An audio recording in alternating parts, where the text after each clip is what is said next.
Hello, fellow traders. 'Tis I, the Rumpled One. It's Sunday, September the 22nd. The year's 2019. Let's talk trading. Weekly open and gap time.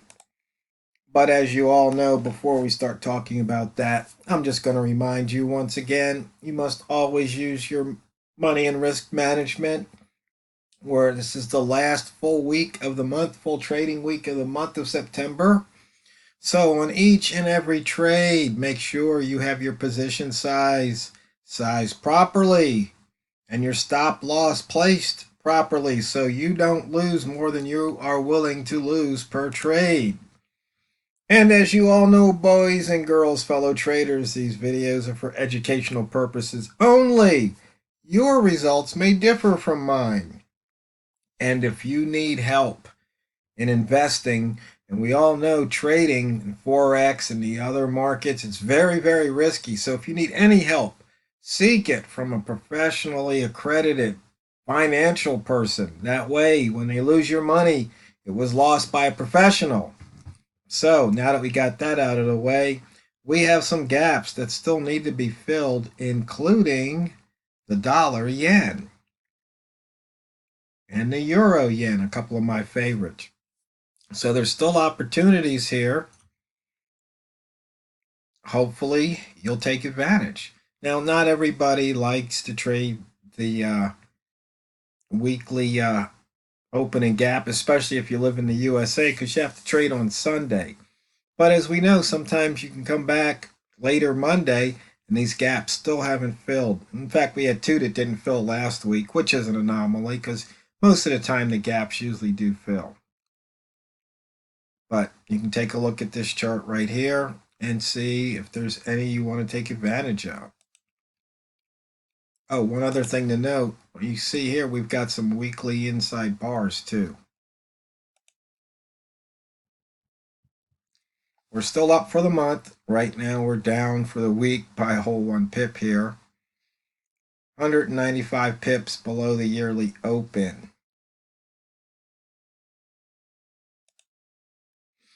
We're still working on that first trading day of this week. Here's the first trading day of the month. Once again, we're outside of that zone.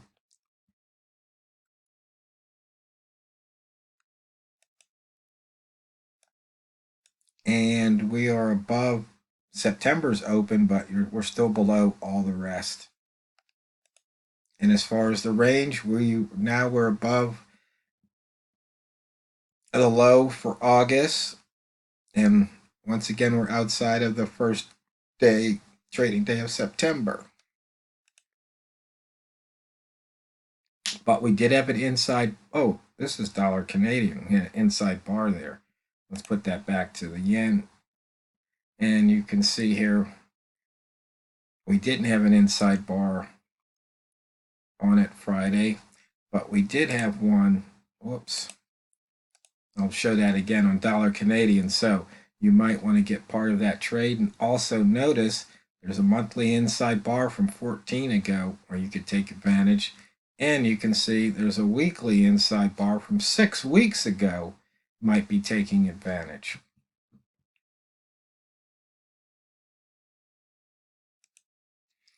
And you can see here we have some other pairs.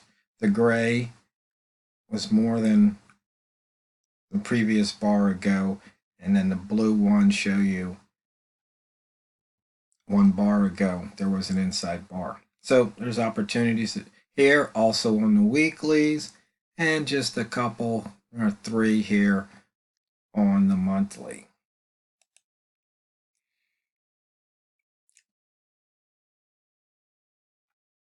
And you can see we're within the top and bottom of the previous day's candle, so no action. And you can see the ranges, not much movement here today, Sunday.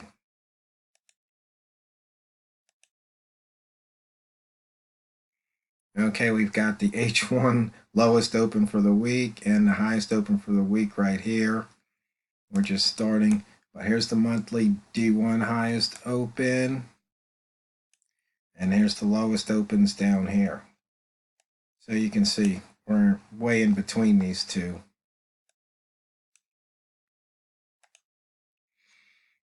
Rat zone. Pivot point close to the open. No bias off the rat zone. But as far as the gap, you can see this is where we close. This is where we open. There's still pips to be made.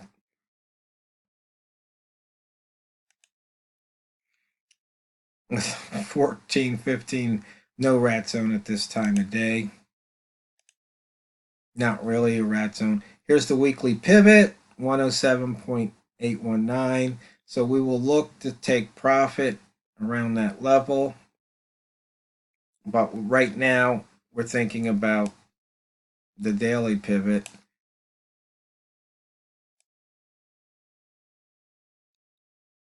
which is not being shown here for some reason. It's getting covered up.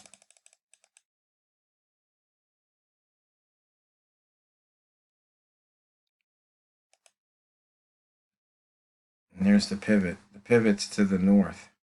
I'm sorry, the pivot's to the north, but the gap is to the south. And so we just added another missed pivot, but we'll see if we can take that one out. But so far we've got 4 missed pivots. But back here, here's the weekly. I'm going to look to take that pivot out. So we're going to look to take out the daily pivot too.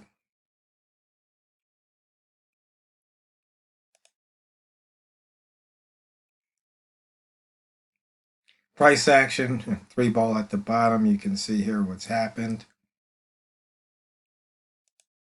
Oh, I've got a new toy for you. Well, let's go through here. There really wasn't a wick zone if you noticed on that daily candle. So there's no wick zone at the bottom.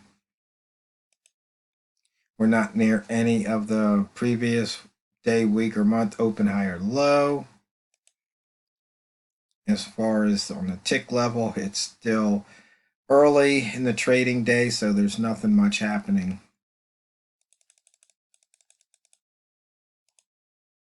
Einstein line showing you once again, not much happening.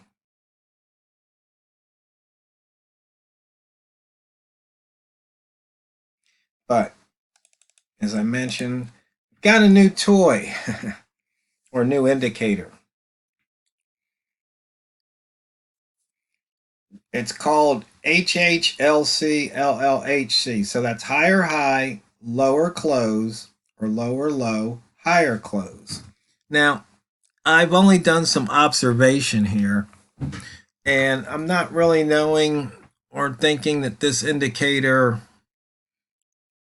is going to really give me anything yet. I just created it the other day. The market was closed. I had this idea. So right here, what happened was we had a higher close or higher high, but we had a lower close, and then price went down. But see here, we had a higher high, lower close, and price went up.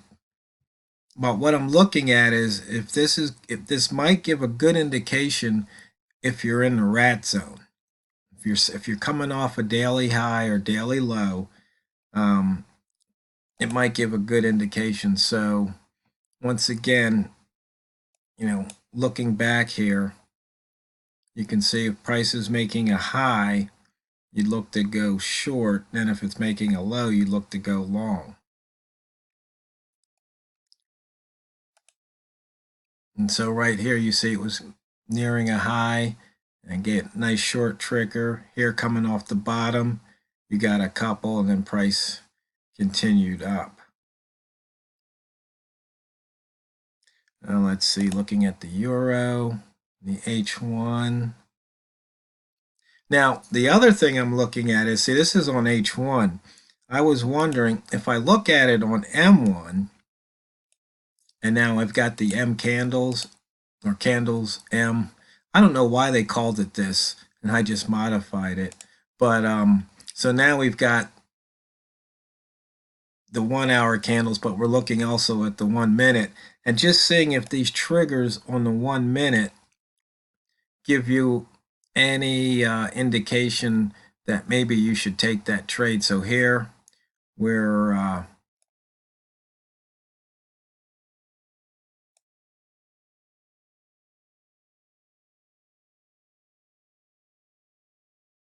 up here near all coming off that high. But I'm wondering why this says, oh, I know why. And here we're off the low. So looking to see if possibly, maybe, see coming off of this high here, it was only good for a couple of pips. But then it's still early in the day, so I want to look at this for a while. Let me know what you think about this. Some people use this higher high, lower close, or lower low, higher close as a trigger. See right here, it showed, and that was coming off of a relative bottom, I guess. Let's see, let's take a look at the pound.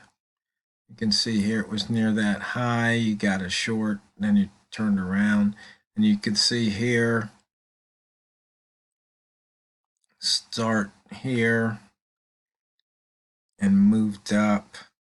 So that's what I'm looking for here, to see if it's giving inside the zone. You take the signal that makes sense. So coming off a high, you take the short.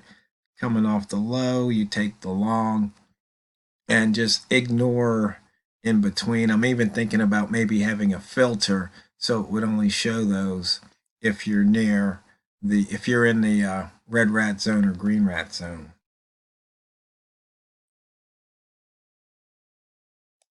And just looking at one more pair here.